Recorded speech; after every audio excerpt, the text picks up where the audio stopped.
India ranks seconds globally for in fish ప్రొడక్షన్లో ప్రపంచం మొత్తం మీద ఇండియా యొక్క ర్యాంక్ వచ్చేసి సెకండ్ ప్లేస్లో ఉంది అని చెప్పేసి మనకి అనౌన్స్ చేయడం జరిగింది. సో దానికి సంబంధించిన డీటెయిల్స్ చూద్దాం. Okay, second in global fish production in 24-25 financial year ఏదైతే ఉందో దానిలో సెకండ్ ప్లేస్లో ఉంది అంటున్నారు. 2013-14తో పోల్చుకున్నప్పుడు 2013 నుంచి 14 ఏదైతే ఫైనాన్షియల్ ఇయర్ ఉందో ఈ ఫైనాన్షియల్ ఇయర్ నుంచి 2024-25తో ఎంతవరకు 103% ఇంక్రీజ్ అయింది అని చెప్పేసి చెప్పడం జరుగుతుంది. ఎవరు చెప్పారు?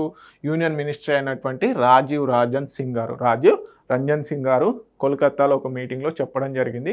సో మరి ఈ డెవలప్మెంట్కి కారణాలు ఏంటి? ఇంత ర్యాపిడ్ ఇంక్రీజింగ్కి కారణాలు ఏంటి? ఫిష్ ప్రొడక్షన్కి ఎందుకు దోహదమైంది అంటే enhanced rural participation in fisheries and aquaculture, అదేవిధంగా government focus on infrastructure and financial support. మనం చూసాం ప్రధానమంత్రి మత్స్య సంపద యోజన కానీ కిసాన్ క్రెడిట్ కార్డ్స్ ఒకప్పుడు కేవలం రైతులకు మాత్రమే ఉండేవి. అవి పాడి పశువులను పెంచే వాళ్ళకి, అదేవిధంగా ఫిష్ ప్రొడక్షన్ ఎవరైతే చేస్తారో వారికి కూడా ఎక్స్టెన్షన్ చేయడం జరిగింది. సో దీని ద్వారా క్రెడిట్ అవైలబిలిటీ పెరిగి సో వారు ఇన్ఫ్రాస్ట్రక్చర్ మీద ఇన్వెస్ట్మెంట్ చేయడం జరిగిందనమాట. సో దీని ద్వారా ఇన్లాండ్ ఫిష్ ప్రొడక్షన్ అనేది కూడా పెరగడం జరిగింది.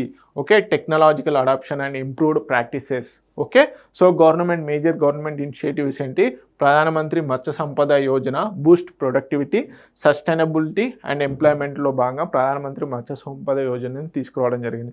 అదేవిధంగా కిసాన్ క్రెడిట్ కార్డ్స్ అనేటివి కూడా ఫిషరీస్ ఎవరైతే ఉంటారో సో ఫిషరీస్ వారికి కూడా ఆ కిసాన్ క్రెడిట్ కార్డ్ని ఎక్స్టెన్షన్ చేయడం జరిగింది. అంతకుముందు కేవలం రైతులకు మాత్రమే ఉండేది, ఇప్పుడు వారికి కూడా ఇవ్వడం జరుగుతుంది. కాబట్టి క్రెడిట్ అవైలబిలిటీ అనేది పెరిగింది.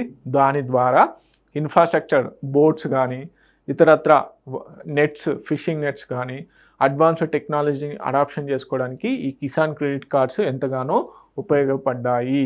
Okay, this is all about fish production in India and India ranked second globally.